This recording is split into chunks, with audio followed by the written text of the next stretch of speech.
प्यार और उम्मीदों से भरी एक कहानी की शुरुआत इंदौर शहर में हुई। 11 मई 2025 को राजा और सोनम रघुवंशी ने एक दूसरे का हाथ थामा और शादी के पवित्र बंधन में बंध गए। दोनों के परिवार खुश थे और उनके आने वाले जीवन के लिए सपने देख रहे थे। राजा और सोनम भी अपने भविष्य को लेकर उत्साहित थे। उन्होंने अपने नए जीवन की शुरुआत एक यादगार यात्रा से करने का फैसला किया। उन्होंने भारत के खूबसूरत राज्य मेघालय को अपने हनीमून के लिए चुना। मेघालय, जिसे बादलों का घर भी कहा जाता है, अपनी प्राकृतिक सुंदरता, घने जंगलों और मनमोहक झरनों के लिए प्रसिद्ध है। यह जगह किसी भी नए जोड़े के लिए सपनों की दुनिया जैसी थी। 20 मई 2025 को राजा और सोनम इंदौर से मेघालय के लिए रवाना हुए।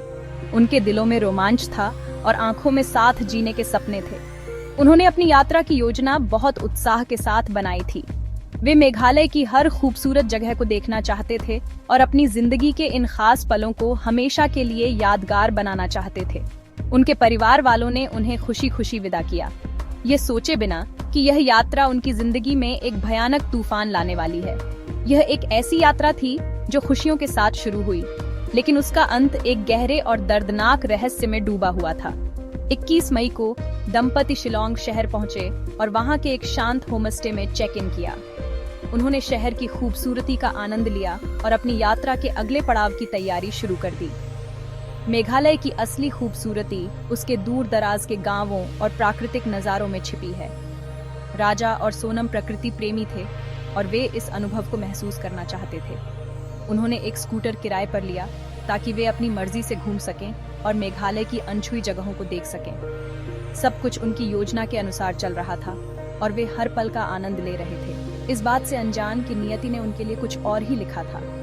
उनकी यात्रा का अगला पड़ाव खासी हिल्स का प्रसिद्ध नॉनग्रियाड गांव था, जो अपने जीवित जड़ों से बने पुलों के लिए जाना जाता है। 22 मई को वे शिलोंग से निकलकर मावलाखाइट गांव पहुंचे।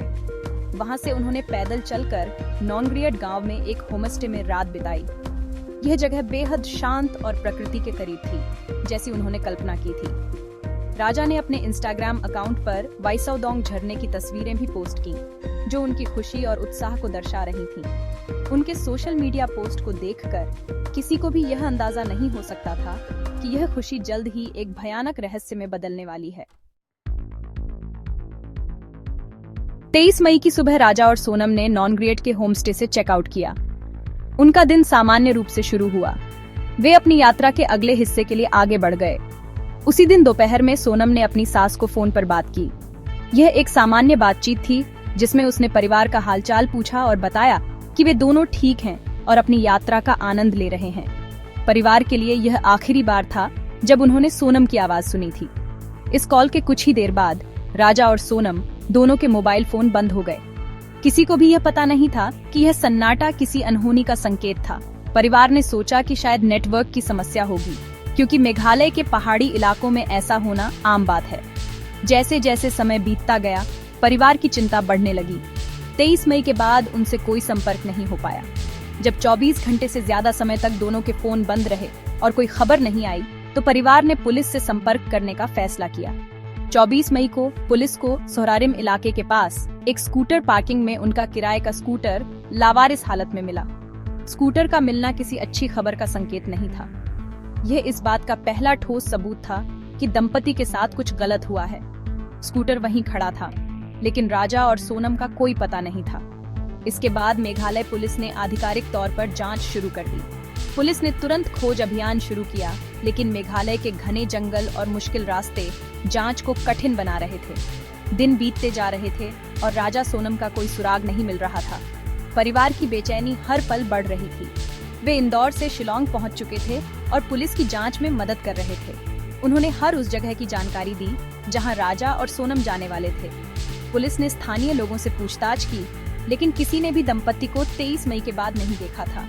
ये मामला धीरे धीरे एक रहस्यमयी गुमशुदगी की कहानी में बदल रहा था, जिसका हर पहलू उलझा हुआ और डरावना लग रहा था।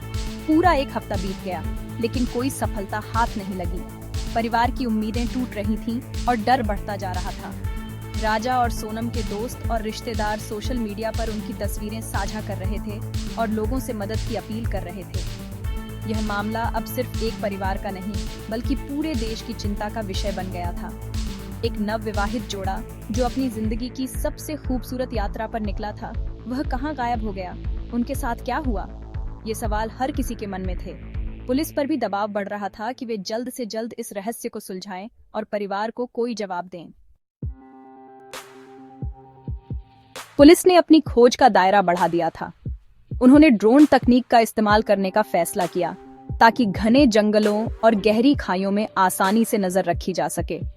यह फैसला मामले में एक महत्वपूर्ण मोड़ साबित हुआ। 2 जून 2025 को, यानी दंपति के लापता होने के लगभग 10 दिन बाद, ड्रोन ने होसोदोंग झरने के पास एक गहरी खाई में एक शव का पता लगाया। यह जगह बहुत दुर्गम थी, जहां पहुंचना आसान नहीं था। बचाव दल ने कड़ी मशक्कत के बाद शव को बाहर निकाला। पहचान करने पर यह दुखद सच सामने आया कि वह शव राजा रघुवंशी का था। यह खबर परिवार पर बिजली बनकर गिरी। उनकी आखिरी उम्मीद भी टूट गई। राजा का शव मिलने के बाद पुलिस ने घटनास्थल और आसपास के इलाके की गहन तलाशी शुरू कर दी। 3 जून को पुलिस को शव के पास से कुछ और महत्वपूर्ण सबूत मिले। वहां एक टूटा हुआ मोबाइल फोन पड़ा था। उसके पास ही सोनम की एक सफेद रंग की शर्ट भी मिली। इन चीजों के अलावा पुलिस को एक प्लास्टिक के हैंडल वाली माचिट भी बरामद हुई। यह एक धारदार हथियार होता है जिसका इस्तेमाल स्थानीय लोग जंगल में रास्ते साफ करने के लिए करते हैं। पास के मौकमा गांव में एक काले रंग का रेनकोट भी मिला जिस पर खून के धब्बे लगे हुए थे। ये सभी सबूत एक भयानक कहानी की ओर इशारा कर रहे थे। पुलिस ने शुरुआती जांच और पोस्टमार्टम रिपोर्ट के आधार पर यह पुष्टि कर दी कि राजा की मौत आत्महत्या नहीं बल्कि हत्या है। उसकी हत्या उसी माचिट से की गई थी जो घटनास्थल से बरामद हुई थी। इस खुलासे ने पूरे मामले को एक नया मोड़ दे दिया। अब यह सिर्फ एक गुमशुदगी का मामला नहीं था बल्कि एक क्रूर हत्या का मामला बन गया था। सवाल यह था कि अगर राजा की हत्या हुई तो सोनम कहाँ है? क्या उसे अगवा कर लिया गया या उसके साथ भी कोई अनहोनी हो चुकी है? इन सवालों ने पुलिस और परिवार दोनों को परेशान कर दिया। मामला और भी गंभीर और उलझता जा रहा था। मामले की गंभीरता को देखते हुए मेघालय पुलिस ने एक विशेष जांच दल का गठन किया। सोनम की तलाश के लिए राष्ट्रीय आपदा प्रतिक्रिया बल, राज्य आपदा प्रतिक्रिया बल और स्पेशल ऑपरेशंस टीम को भी लगाया गया। ये टीमें घने जंगलों, गहरी खाइयों और तेज बहती नदियों में सोनम की तलाश कर रही हैं। लेकिन लगातार हो रही बारिश और खराब मौसम के कारण खोज अभियान में काफी मुश्किलें आ रही हैं। जंगल इतना घना है कि हर कोने की तलाशी लेना लगभग असंभव है। आज 8 जून 2025 तक सोनम का कोई पता नहीं चल पाया है और पुलिस के हाथ अभी तक खाली हैं। जैसे जैसे जांच आगे बढ़ी, एक नया सबूत सामने आया। 8 जून 2025 को पुलिस ने एक सीसीटीवी फुटेज जारी किया। यह फुटेज 22 मई का था, जिसमें राजा और सोनम शिलोंग के एक होमस्टे में अपने किराए के स्कूटर से पहुंचते हुए दिखाई दे रहे थे। दोनों ने काले रंग की जैकेट पहनी हुई थी और उनके पास एक सफेद रंग का सूटकेस था। इस फुटेज में सोनम ने जो सफेद शर्ट पहनी हुई थी, वह वही शर्ट थी जो बाद में राजा के शव के पास से बरामद हुई। इस फुटेज ने दंपति की आखिरी झांत गतिविधियों की पुष्टि की, लेकिन इसने रहस्य को और भी गहरा कर दिया। वे उस दिन खुश और सामान्य दिख रहे थे, फिर अगले ही दिन उनके साथ क्या हुआ? राजा के परिवार ने जब उसका अंतिम संस्कार किया तो उन्होंने हत्या की गई लिखा हुआ एक पोस्टर दिखाया। वे शुरू से ही यह मानने को तैयार नहीं थे कि उनके बेटे के साथ कोई हादसा हुआ है। उन्हें पूरा यकीन है कि यह एक सोची समझी साजिश है। परिवार को सोनम के अपहरण का भी गहरा शक है। उनका मानना है कि हत्यारों ने राजा को मारने के बाद सोनम को अगवा कर लिया।